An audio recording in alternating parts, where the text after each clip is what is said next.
Buddy, welcome to the Blue Broad YouTube channel and welcome to the off-season show. It's the time of the year where it's nothing but hopes and dreams and what ifs and hypotheticals. And I'm joined by Pommy, the guy who lives and breathes this stuff. Mate, we're going to go through. Well, first of all, hello, mate. How you going? All right, mate, not so bad. Not so bad. I mean, this is living the dream, isn't it? This is Christmas time for Pom. Christmas time for Pom. This is, yeah. Do you ever sleep? Do you ever rest? This week, it felt like I haven't, to be honest. Do you know what I mean? But it's all worth it in the end. Do you know what I mean? It's all worth it. 100%. So, look, for those who are tuning into this show for the first time, basically what this is all about is, it's off season. This time of year, we're scouring through Twitter, forums, Facebook pages and groups, and there's messages exchanged. I'm hearing this. Have you heard this? Do you know anything about this? Rumors and whatnot. So the purpose of this show is to go through. Turn on your real mic. Oh, stand by. Thank you. I've just sent you a message. Wait one moment. I've got to fix this. I was trying to be subtle. Pommy, continue for a moment. Yeah, so the aim of this show, instead of it being like trade radio, which they come up with the hypothetical 8-team trades and there's lots of conjecture, we're trying to break this down in a formative way. So it's nice. We can have a discussion together. It's Carlton friendly. We won't have any conjecture about it. And we break it down as a team, as a group, as a community. As a community. Does that sound better? Hey, there you are. Jesus, it sounds like you're in my living room now. Really? Okay. Just confirm in the chat if that sound is better. I'm pretty sure it's going to work now. But yeah, so we're going to go through these rumors. We're going to go through these players and themes that come up, and we're just going to talk about the validity of them. So without any further ado, Pommy, let's start because this thing moves quickly. This thing moves really quickly, and names come up pretty quickly. The first name was, one of the first questions that we got, and thank you to those who did submit them, was about Jack Bowes. So I'll let you run through this situation. So a lot of people as well have DM'd me like, is Carlton going to do anything? And I think the most logical thing Carlton will do is they'll get Akers out of the way, and I think they'll hit the draft hard. But I think Carlton will keep one eye on deals. And this deal here, I think, is one of the most confusing deals because already just seeing the noise on the trade radio and in the papers, teams keep changing. What is required changes. So that is maybe one of them deals, a bit like Dylan Shield would be a good example for Carlton, who Carlton were favourites all the way through.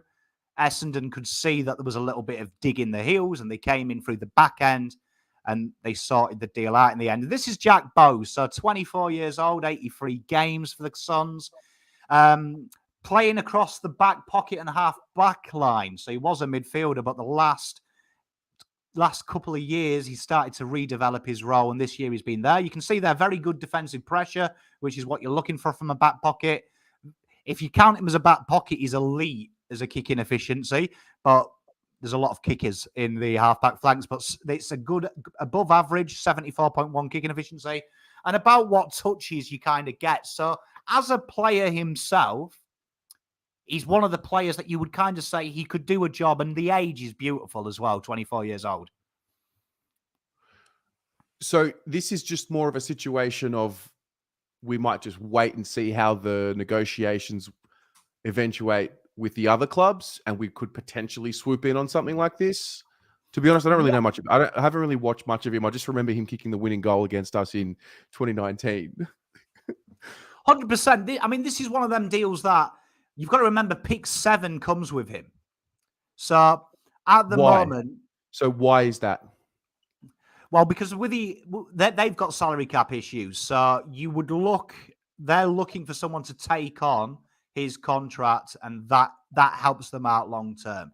So the AFL now have got a rule where you can kind of do this officially. Salary dumps have been done since the AFL came into effect, but now they've officially ratified it. So for Carlton's benefit here, if Austin looks at the draft, pick 7 probably outweighs the expense, because the expense, and I have to implore this, the media make list management sound very hard. But as for salary caps, teams don't just go in there. So it's very easy to do, and it's very easy to renegotiate contracts. List management is done year to year, so you can be over and you can clear that towards the end of the year as well. There's a lot of manipulation of the salary cap. It's not set in stone. So it might be something that, doing a rough estimate, Carlton probably would have the money and it wouldn't affect them doing renegotiations quite easily. So we would only be interested in this if we wanted to look at pick 7 and moving up. Yeah, well, I think Bowes would give us reliability because, do you know what I mean? You look at the moment, back pocket wise, Boyd is being the premium one that seems to be his favourite. But then he floats Williams and Newman through there. You would say that if Bowes came in, that would probably mean a shift there. It could also mean that Carlton might, even if they get this deal done soon enough, maybe explore options to make Williams play a bit higher up the ground. Doherty goes on the ball, little things like that. So there's a lot of options there. But Bowes, genuinely, if we get onto here, not a bad player in the terms of what you think. So you say need, you wouldn't say it's a massive need, but I've given him a higher rating because pick 7 changes lives for Carlton. It changes the landscape. And also, Bowes is a body. Skill set is, as we've seen, he does kick the ball well. Very good defender. Durability, there's a few issues. Shoulder issue this year. A couple of years ago, last year as well, he had repeated hammies in 2021. Been pretty good this year, bar the shoulder surgery, which you can't do. Gettability is very high. Gold Coast want this deal done. And makes sense. For pick 7, it probably does for Austin if he can get the right price. By losing Rankin, no. The thought comes, they're losing Rankin. Isn't that, like, are they in that much of a salary situation, even with losing Rankin? I think what you would say with the salary situation is it's probably quite high because they have had over the amount of players needed on a list as well. IFL gave them concessions with that. But I would also say that a lot of their contracts are believed to have been back-ended, which means that they're probably coming up to the highest bit. And when you've got back-ended contracts, a lot of them players probably don't want to renegotiate. So, I mean, we've done a trade scenario here. So we've based it on what they're evidently asking for. So we could use the Liam Jones comp pick and Will Setterfield. At the moment, some of the ones banded around, for example, is a pick first rounders a bit later than that, than first and second rounders with players like Ben Long, who was rumoured to be a third. Or you could maybe throw them the bone here, Paddy Dow in a future third. Now, they are one of the teams that have evidently inquired about them. You might play it on that avenue, but that would give Carlton pick 7 and Bowes, and them players there are believed to be on 250, 300. So we're only basically half in the deficit. All right. What's the likelihood of this, do you think, out of 10? I'd say 3. But yeah, I'd say if we were having this conversation with 24 hours to go and everyone's fannying about with what they give back, I wouldn't be surprised that Carlton maybe start coming in with maybe a low ball offer, but saying we can get this done today. Here's the paperwork. We can get it done this afternoon. Right. So for context, pick 7, what does that like who would be available? Well, we've got pick 10, obviously. So pick 7. 10. Yeah. We've got pick 10, but suddenly you go up into like literally the big boys of this draft for Carlton. So the first one we're going to pick on is this gentleman here, Mr. Jai Clark. A few people will have heard of him. If you've watched my draft profiles, we love this kid. Jai Clark is an incredible footballer, can play inside and out. Probably one of the more complete players in this year's draft. As you can see there, Geelong Falcons as well. Absolute dynamite player, destroyed it. And you can see here 25.4 touches, 4.7 marks, 4.8 tackles, 5.8 rebound 50s. This guy is another level of good. His ability to hit the scoreboard, elite field kick. his ability to turn of pace, elite engine as well, one of the fittest players in the draft.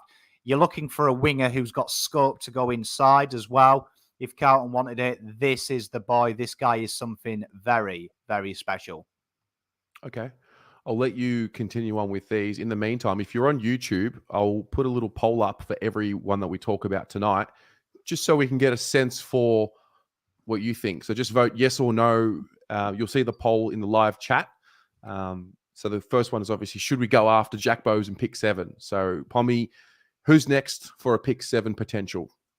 Yeah, well, I mean, you've got this guy, like we say, Jai suits the bill. 9s across the board, and he's year 1 ready, and he should go 5 to 10.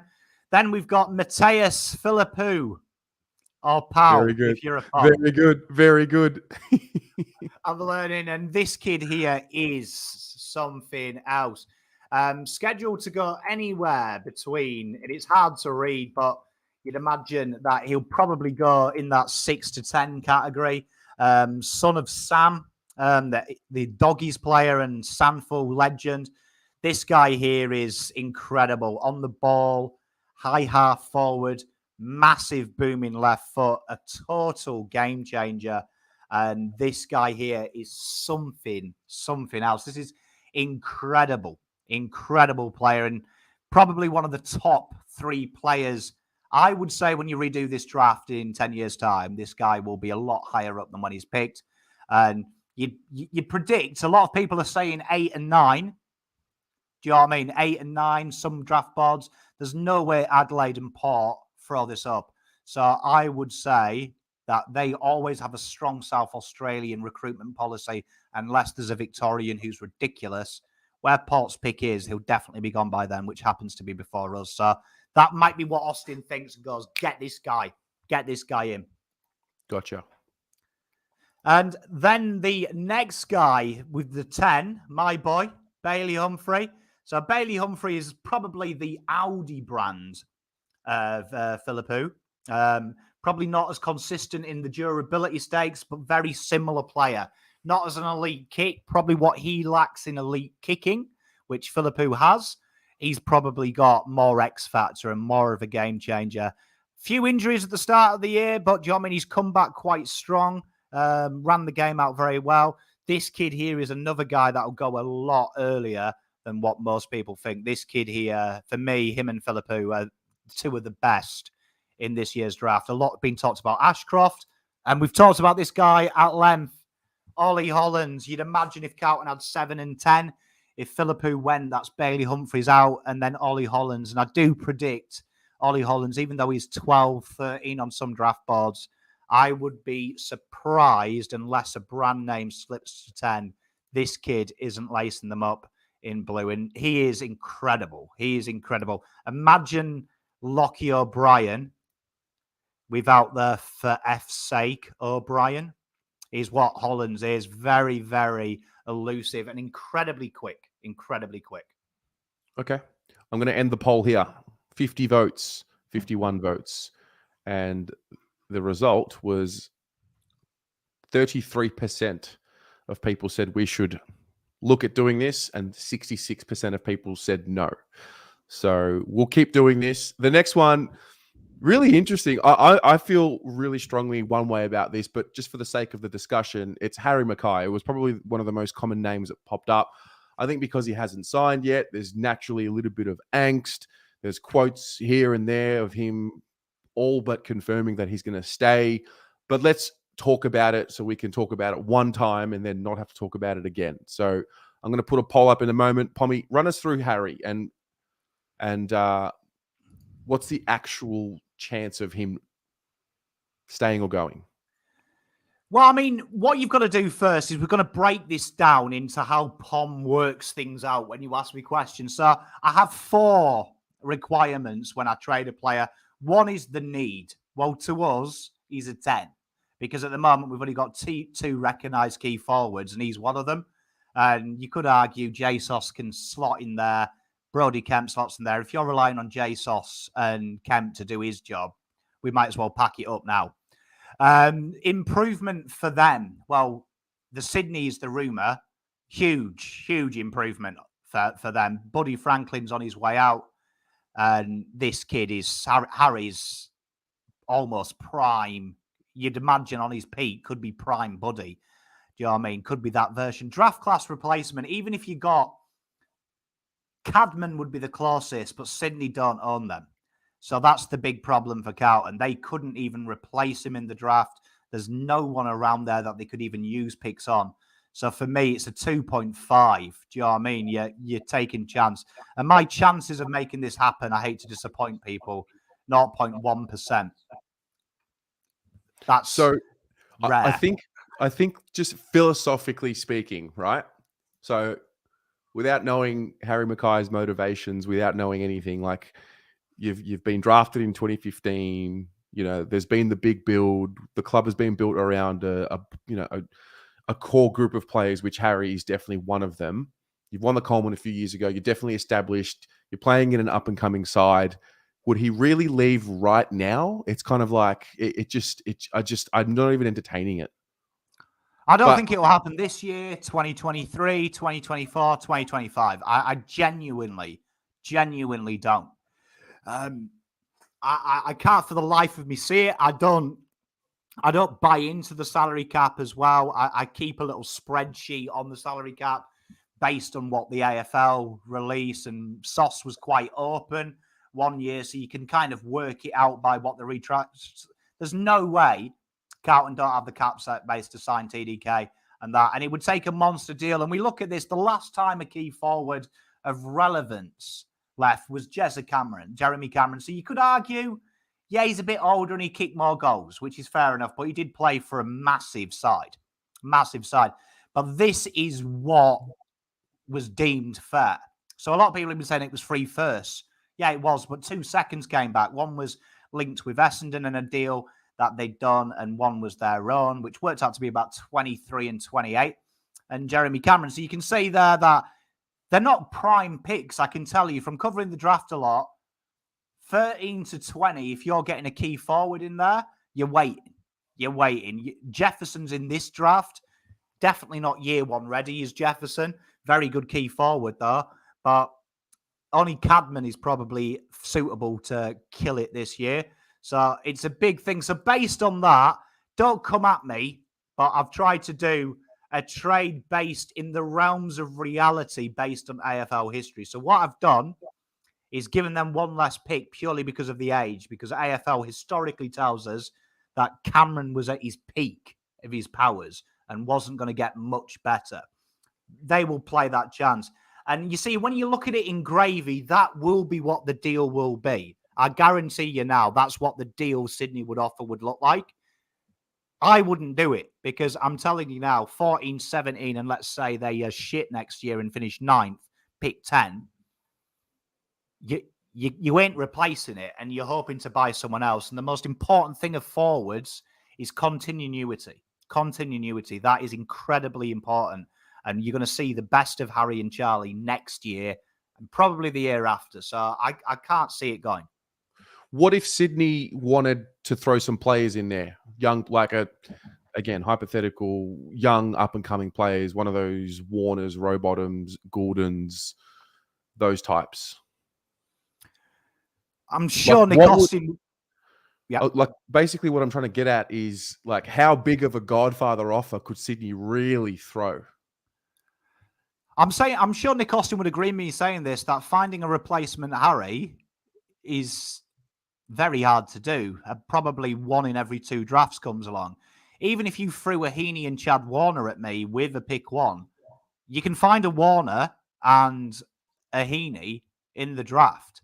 There's probably 2 or 3 every year of players that could be that with good development. There's definitely 1 every year. And that's proven with every decade. You've got a handful of players at every list that can do that. So I don't see the need for Carlton unless it was a key forward. The only way you'd do it is if there was a 30-year-old key forward, 32-year-old key forward, and you say, right, we've got someone now, and yes, we get a Jefferson or a player like that who will be that ilk in a year or 2. For Carlton, it would leave such a big hole. When you watch Carlton play, Harry and Charlie are the targets. We don't have a third yet. I'm trying to get you one in the draft. So There's the big problem. There's the big problem for Carlton. So I just can't see it. And I don't know where the media come from. And Kane Cornes, God bless his soul, said he was the 7th most valuable player on the market. Charlie was the 1st. It was good to see Kane Cornes get something right. Charlie being the most important player in the planet. I just can't see it. I can't see any reason Harry would want to go. Yeah. And because the only reasons I hear are Ben Mackay. Like, I don't know what relationship people in the world have with their brothers, but you know what? I want to win. I wouldn't want to sacrifice everything just to hold my brother's hand. And Especially his with, best chance is here. Yeah, well, that's right. Ugo's given us a monster $80 donation. He's asked, Pommy, who kicks more goals, Harry or Charlie next year? Charlie. Had a feeling that'd be the answer. So to wrap up with this one, here's the poll. I'm going to end it. 93% say yes, he will stay. 7% think he will leave. I guess we'll wait and see. We will wait and see. Look, stranger things have happened. We didn't play finals this year. So I agree, and I agree with what Sandra's saying. Like, if he doesn't accept the deal, okay, we have this discussion. But as far as I'm concerned, I can't see any reason on God's green earth that Harry wouldn't want to stay. And I reckon he will be paid and recompensated pretty well. And I'd imagine they'll back end the crap out of it. Because they'll look at Hawthorn dynasties, Richmond dynasties, Geelong, how they do their list management.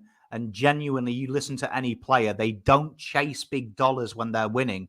And Carlton are going to be in a window probably from next year, certainly 2024, where there'll be a cracking chance to win 4. Mm-hmm. And that is when you start fleecing the players a bit and go, take 200K less, we keep the troops together. And that's when you'll start to see the brand loyalty. Okay. I like it. The next one, this was good. I think it was the sentiment. It was Mitch Robinson. People were like, the immediate reaction. Let's talk a little bit about it. So he's not been offered a contract from the Brisbane Lions. He's obviously a mature age player now. The Carlton link. Talk to us about Mitch Robinson. Oh dear, Mr. Mitch Robinson. I mean, here he is. This is this year. This is his this year. So he's a 33-year-old, 247. He does look good in navy blue, as they all do. But I mean, this year he's predominantly a midfielder. You've seen this year, looking at Champs data, about 72% on ball. The rest he plays at high half forward now. And you look at the numbers, they have really projected well downhill, what you'd expect. You expect a depreciation.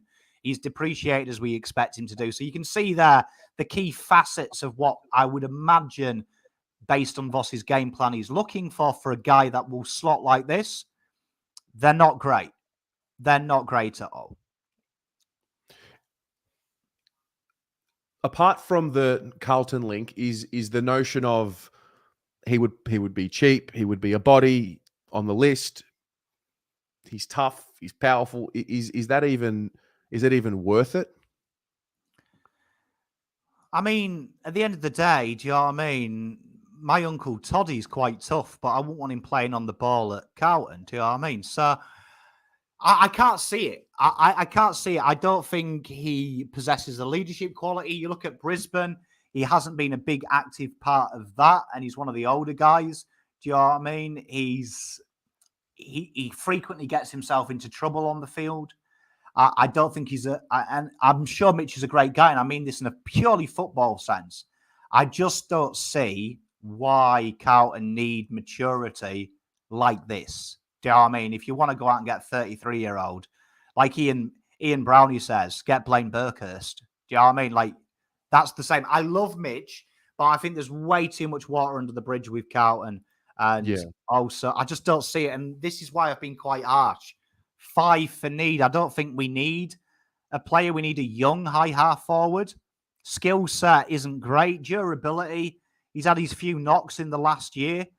Getability is probably a 10 because you've just got to pay his contract, but makes sense. A big fat 0. Like, it blags my head. Yeah, I think I'm with you on that. I think if we're going to go after a 33-year-old, I would think it would be someone who, I mean, we a few weeks ago, people were asking obviously about, Gunston and Bruce and these former premiership players and guys who have gone to the top of the mountain. My inkling would be that would be the type of player we go after. I don't know if Robbo is the one. I think it's just a case of he was here, he's not here anymore, and we move on. Yeah, I mean, I'll leave it with this. If Carlton are serious about going to the next level, it's not doing what Carlton would do in the past and feels some kind of underlying loyalty because he once wore blue. The guy is not a good footballer. And honestly, that phrase, oh, he's got a bit of grunt. He's got a bit. So's everyone in the spot in the AFL. Do you know what I mean? I can find you a grunty player up to 58, 60. It makes zero footballing sense. Zero footballing sense. Okay. All right. Well, we had, what was it in the end? 86%. That poll says 90% yes. I'm quitting. It was 80. It was 86% for the no.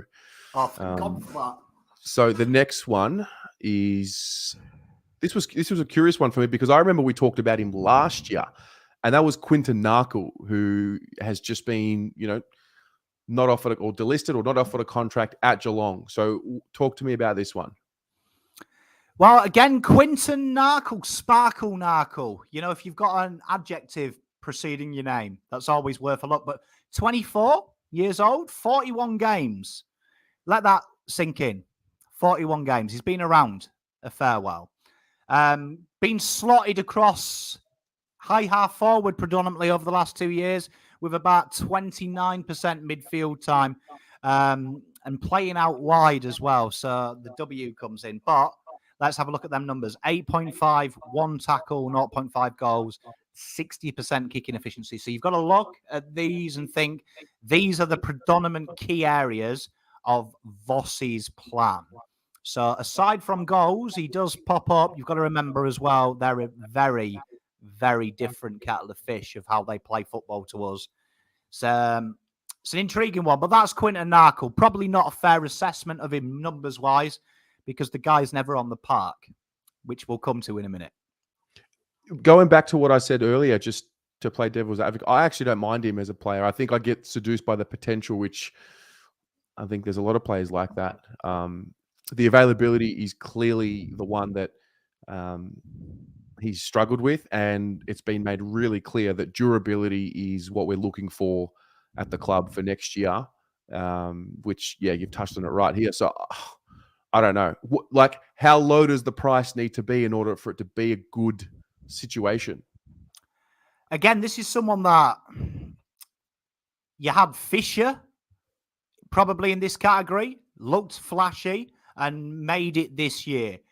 Cunners is probably taking Narkle's spot for me, a guy that potentially could be good, but we never see him on the park. But there is probably a need for a player of this ilk and this sort.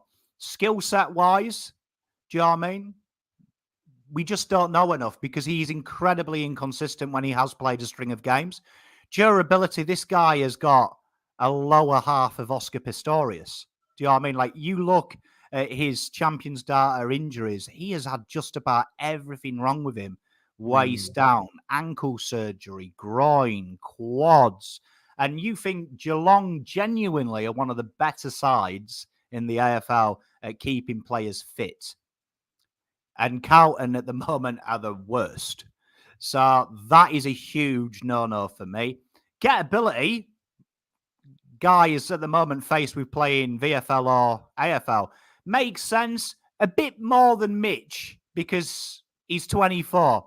But I just, honest to God, I don't see, for me, what Carlton, and I'm going to say this in the nicest possible way because I know Joe, I have a lot of respect for him, so I don't want him to think I'm bullying him. But I've seen Joe in the comments getting upset, and I love you. But I'll say this, Carlton had 8% of their list available for all 18 games. I mean, all games this season, right? That's pretty piss poor. It's pretty piss poor. 3 players played all the games. The reason that is look at the recruits we've had in the last decade. We get players from other clubs that historically, have 6 weeks out because they trip over a step. So Carlton needs to be bringing in durable players. Like, I want a guy that when you ask him what a doctor's is, he's like, what the fuck's that? You know what I mean? Like, this guy here, for me, really worrying. And I love Quinton Narkle. I think he's Sparkle Narkle. You don't get that nickname because you pants. But I just look at him and I think he's on ball work sloppy. I think at high half forward, he could be good. But then I'm like, shit, we've got Jack Martin, who, again, is injured. We've got Cunners, again, who's injured. Who's the guy I can say high half forward, 20 plus games? And I don't think we can afford to bring another guy who I'm constantly shitting myself as he injured. Jamie Cripps. Jamie Cripps, yeah, exactly. Someone who he's like his cousin. Like, you could shoot Cripps, that Cripps family, you could shoot them and they'd still play the game out. They're made of different stuff, and it's no disrespect to Narkle. And I'll end with this: Geelong have the most rookies and over 50s of an AFL winning side in the history of the AFL. They know talent. They don't make mistakes. And just go back every time we've bought a Geelong player. Who you got? Smets, Fogarty, Lang. Every time we've gone, he comes from a good system. There's a reason that they've cut them. There's a reason that they've cut them. And like Sammy D says, if you're that desperate, promote Crocker. Because at least Crocker's fit 100% of the time. Do I think he's AFL level? No way. But at least I know Benny Crocker, round 2, round 3, round 18, is there. So they don't make mistakes, Geelong, particularly this recruitment policy that they've got. Okay. So this was a little bit closer. We had a 69% for the no and a 30%, or is that right? 31% for the yes. I don't know. I get seduced by Quinton Narkle. I really do. Uger, thank you for this. We'll talk about it because you brought it up after. We've got one more player to get through. Rumours of Selwood as the assistant coach. Big topic that's come up today, I think, more than anything. But the final name is Lockheed Hunter. Pommy, what's the story? So evidently this guy is on the way out.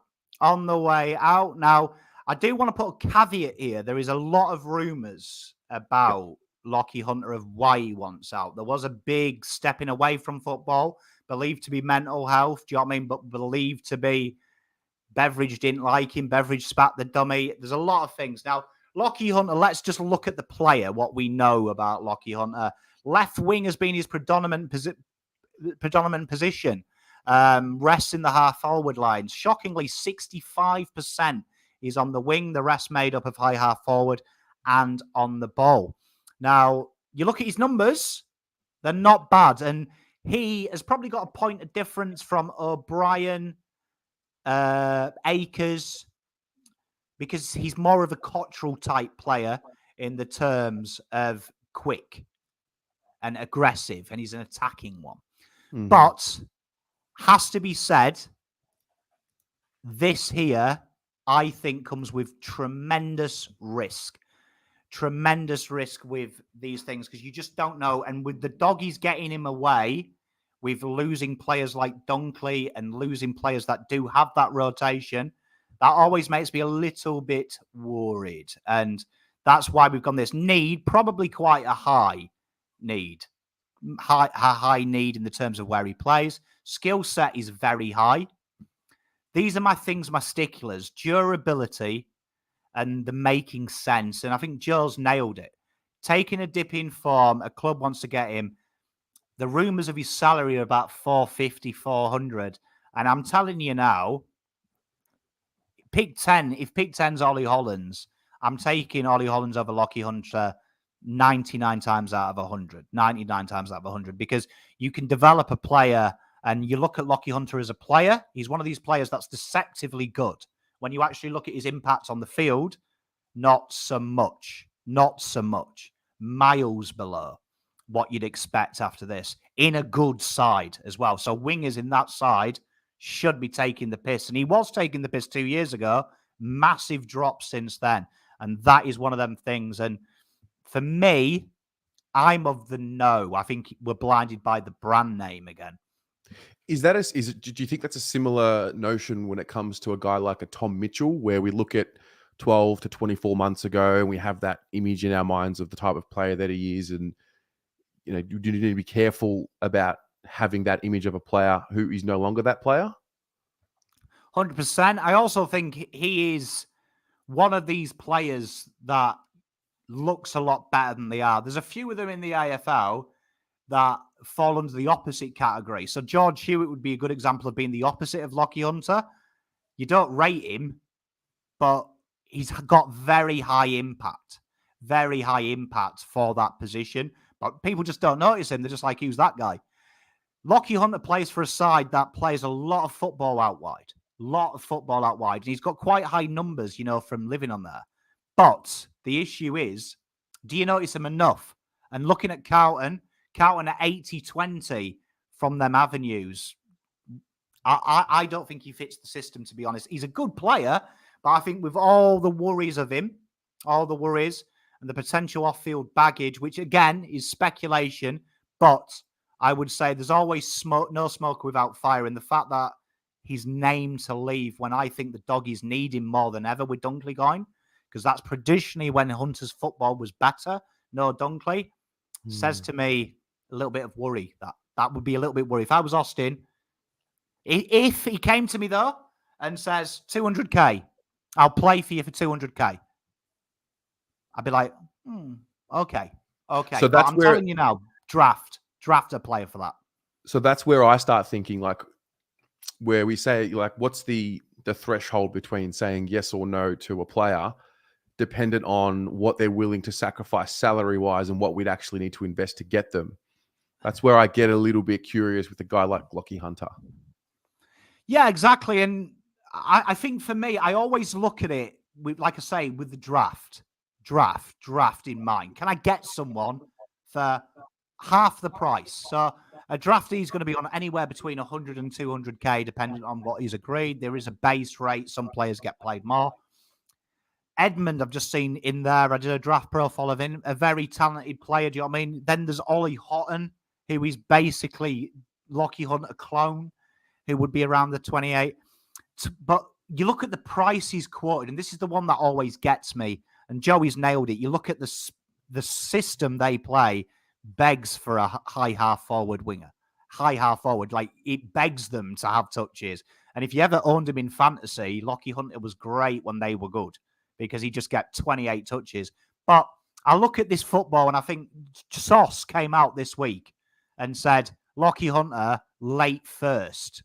And I was like, thank Christ you're not list manager anymore, mate. I think a second would be fair. A second. And that's probably if it's about 300k. If it goes to 400k, I'm paying a fourth. But I don't think that presents value. I'm telling you now, pick 28. I can get you a player that will be better than Lockheed Hunter now in 2023. Okay. Well, this one's a close poll. 58% say no, 42% say yes. So... I love this community. I love it. You've made me look okay. I love you. Is Lockie Scholl, wasn't that a thing earlier in the year? It just came to me, and I saw it in the comments. Lockie Scholl, is that? Wouldn't you rather have a guy like Lockie Scholl than Lockheed Hunter? Yeah. Lockie Scholl for me is a kid that I think watching him Sandfolk, I watch a lot of Sandfolk for the draft because they get to play earlier. Unlike the VFL, we hold them back. When you watch Scholl play for them, there's something about him. And I get Dow vibes with Scholl though. Like he's maybe too good for the state league, not a good for the AFL. But when I'm hearing things like, just speaking to Adelaide fans, they're like, oh, we might be buying out his contract, or we might be getting rid of him on the cheap, just take a fourth or a fifth. If it's a fourth or a fifth, I'm saying yes, because when you're in the draft, then you are dart throwing. All right. Interesting. We actually spoke about this off air. The Joel Selwood as a development coach. We're going to leave it till Monday, but I guess we should just talk about it now. And I know this is really more of a trades and rumors and whatnot show. But I guess the link with Brian Cook, the link with bringing in Prem winners and all of that, if Joel wanted to coach, it'd be a pretty good marketing exercise to have Joel Selwood wear the navy blue. So why don't we spend 3 minutes just fantasizing? This, for me, is where the experience comes in, right? So Right. I think when you look at other sports, NBA, NFL, the model for how immature teams get experience is genuinely snapping up recent retired players who are champions. A lot of people have got it into their head you need on-field players. To an extent you do, but some of the greatest leaders in the world of sport have picked it up very young and just learned from a good system. So if I was Voss, we're about 2 coaches down now with O'Keefe going, right? And we're 1 down from what Bolton and Teague had. There's probably 2 spots available salary cap-wise, soft cap-wise, and I believe there was a payout last year, and that's why we're 1 under. For me, Selwood, as soon as he'd retired, if I was Cook, you would have actually seen me call him. As he'd stopped crying and said, thank you, you would have seen it. And I would have been like, Jolie, the old mate, how you doing? I've got one question for you. How much? How much, kid? How much, kidder? Because I think him coming in, he's recent. He understands how the game works. You look at how Joel Selwood has built his career. He's gone through transitions at Geelong, peaks and troughs, new people coming in. I think he is. I think Mundy, I think Gray would be in the category as well. Looking at what Betts has done with the small forwards, and that's a big thing. I listened to Tyson Stengel. His understanding of the recent football was better than the guys. And look what Geelong did. Grigg, Jenkins, and there's an article when they brought them 2 in, Grigg and Jenkins, they weren't really leaders, though, on the field. They won a flag. So I think there's a thing. But Joel Selwood, for me, if he's available, 2,000% am I bringing that little cute face to Icon Park and sitting next to Vossi. I like it. I actually, on another note, what about bringing Daisy Pearce as a coach? I was thinking about Daisy Pearce, whether it be in the men's program or the women's program. I would 100% have Daisy as the head coach of the women's and give her an offer to work with the VFL with a gateway to come into the men's. And I don't see why not. We're going to go that way. Do you know what I mean? But I think, like, honestly, for me, I think that's what Carlton lack. We go brand name of experienced coaches. But this is a wonderful chance when we're Carlton Football Club to do something the AFL doesn't do. And the AFL is far too steeped in doing the same shit over and over again. And the teams that don't do the same shit, Geelong, are a great example. They don't do what everyone else does. They don't take best player available in the draft.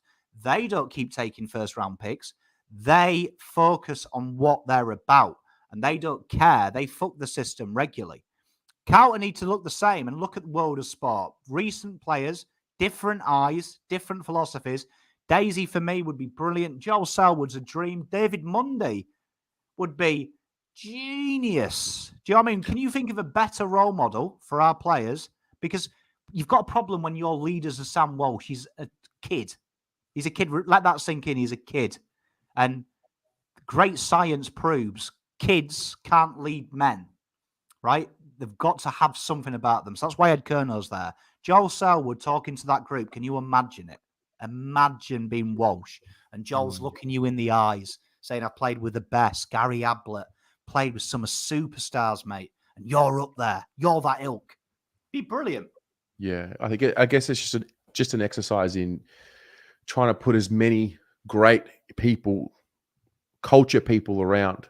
I'm also really curious to know if Vossi will, now that he's had a year with us, if anybody from his Port Adelaide days or anybody else from his Port Adelaide days will come across, whether that be a player, whether that be an assistant coach, whether that be one of these retired guys. Robbie Gray's a name that gets thrown out as a hypothetical forward craft coach to work with Durds, to work with Jack Martin to work with Jack Silvani, when he's up forward to work with Motlop and these types. So I'm curious to know if that is going to eventuate. And I think if it was going to, it would probably be this offseason. I was listening to Brad Close. He did a podcast. It's on YouTube. He was talking about Eddie Betts and saying that their forward coach is obviously a tall. So a lot of the advice they get is from a tall's perspective, where they were talking about when Eddie comes in, he's like, fuck what he's saying. This is what you do. This is what you do. This is how we make a name for himself. So for me, Robbie Gray, I look at someone like Jesse Motlop and I think he's got all the talent, all the chutzpah in the world. Just needs a little bit of brain power, Jesse. When you watch him play, he kind of double guesses himself and he gets himself into trouble. Robbie Gray is the master Decepticon, isn't he? How many times did Robbie Gray play us? And he'd be locked down for 3.5 quarters, and then it'd be 10 minutes that we forget about Robbie Gray, and he finds that acre of space. I think he would be phenomenal. Travis Boak, your mate. I'd love it if Boakey said, you know what, I'm done. Fuck this. I'd get him in. And then we've got the question about Daniel O'Keefe. How do you replace a guy that's coached Vic Country with some of the best juniors in the system, and Geelong's Falcons, some of the best juniors in the system? I think, Carlton, I've got to fix that problem as well. And I'd be looking at none other than the Sandringhams Dragons coach. I'd be looking at going that mantra if we could and getting one of the younger guys in. But yeah, I'm all for it. If we can get an ex-pro, that would be grouse. If we get I think that'll make young Nathan very happy if that happened. Just to recap, Joel Selwood, should we go after him? 90% yes, 10% no. So you can see them together, can't you, as well? Because they've both got similar shaped heads. Who? Right? Vossi, you could see end of the game, couldn't you? Vossi holding Selwood and battering him on the chest and laughing. Do you know what I mean? Going, we did it, Joel, we did it. You could see the story as well, couldn't you? Joel Selwood retires as a Premiership captain, wins a flag. And I'd look at Sam Mitchell. If anyone's wondering why, Sam Mitchell, for me, is the most impressive coach I've ever one-on-one talked to. Absolutely blew me away. And he did say the biggest part of his development was when he called it cutting the nurse off of Hawthorn, the security blanket, and going over to West Coast, seeing a total different philosophy, different system. And I think that would be perfect for Joel Selwood to go to a different club, but he's got the familiar faces like Joel did, like Mitchell did. He had an ex-coach that he'd worked with who was a friend, so he knew him. He's got Cookie here. He knows Cookie. He knows the group. He'd feel safe. I just think it would be absolutely sexual to have him a year or two, and the work he'd do. Yeah, can you imagine? Joel Selwood, mate. I mean, imagine being a midfielder, day one of pre-season, and Voss is like, right, boys, going to do drills today. Joel Selwood comes out, and he's now telling you what to do, and Vossi is, and you're like, oh, my God, I've got one of the greats of the game. I've got a modern-day great.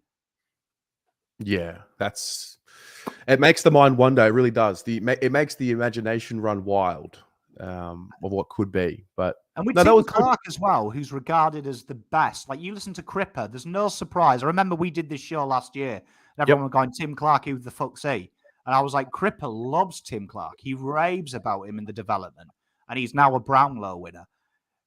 The one negative of Tim Clark is tactically, he's maybe not as sharp, but he's very good with the mental side of things. Imagine Joel Selwood coming in with all of his knowledge, the guy that is the authority of that midfield. Just imagine how good that would be. I love this from Lewis. Please stop saying imagine because you're giving me hope for it happening. This is Carlton primetime right now. Start of October. It's all about imagining. It's all about hope. It's all about the what if. This is a scene that we know all too well. Although I will say, for the first time in a very long time, I'm not going into an off season with you talking about who's the big, name that we're going to get. We're going to try and bring in. We're not talking about Papleys Olivers and Bontempellis and Dylan Shields and these types. And Bonds. So that's exciting for me. I'm all about the fact that I actually think, ironically, Josh Jenkins said this the other day. He started 2022 sort of taking pot shots at Carlton, and rightly so. We're a laughing stock. But he made a comment the other day on Trade Radio where he's like, I just think Carlton needs some time with the list. Like, it's there, more or less. Maybe some pieces for some depth. Go get some kids in the draft. But, like, it's all there. And I think genuinely I'm fully on board with that. I don't really see big holes in the list that need to be filled that are, significant, that need really good players. And I know that might sound crazy because we didn't play finals this year, and I get that, but I don't know. Mate, I'm with you. I mean, you look at our best 22, all fit and firing. I don't think anyone would shit themselves playing any side. And for the first time this year, I've had opposition fans be like, Jesus, mate. Jesus, if you guys stay fit. That has been the thing that keeps being a reoccurring theme. If you guys have your best 22 available every week, shit, that's a good side. I think the same. I don't think we need anyone to replace the best 22. I think in an ideal world, Blake Acres comes in, massive upgrade on Noons, who played a lot of games for Carlton. Carlton are fine. Now it's about cementing the list. And do you know what I mean? Going into the draft with 4 or 5 picks, Carlton can really cement a steady list. And I think from memory, if they take 4 picks, that would leave the 2 extra rookie spots open, which then Carlton might be able to promote within. Do you know what I mean? 3 or 4 promotions in as well and take a risk-free approach. But I'm with you. If Carlton can get 4 or 5 players this period, draft and this, reinforcing it, great word, Jai, reinforcing this list. We don't have that conversation. The big difference between Geelong and us, 5 All-Australians each. They've got 17 good, fit, available players topping them superstars up. We've got 4 guys we found down the bus stop to make up a team halfway through the season. I mean, Vossi was coming in and going, here, Pommy, lose some weight, you fat bastard, and come and play for me, will you, mate? I'm man's down. Like, that's how bad it was. So, in my opinion, that's what, if I was Voss and Nick Austin, I just want 4 or 5 players in who he can guarantee me they're there every week. Every week they'll be fit. That's it. I love it. Well, on that note, great show. I enjoyed this. This was fun. We'll do this again next Thursday for those of you watching at home. So in between now and then, if you do see situations, players, rumors, if you read something that's really hot and it's getting traction, just send it into us, Pommy or myself. You know where to find us. Instagram, Twitter, Facebook, preferably Instagram. I don't like Facebook, but preferably Instagram. Send them through. We'll put a poll up. We'll put a question box up next week, and we'll go through another 5 or 6 plays next week as well. And while I've got everybody here, tomorrow, 6:20 p.m., if you are not going to the best and fairest, Pommy will be here on the channel doing the watch along of the best and fairest. I'll be there. So I might even do a little live cross from the table, mate, just to... I'll look forward to it. I believe I've got some expert clothing specialists to start the show with me as well. Okay. All right. If cool. not, well, I'll find someone. Mate, we're back. Carlton off-season content. Let's go. Flaggers! All right, guys. Good night. See you tomorrow.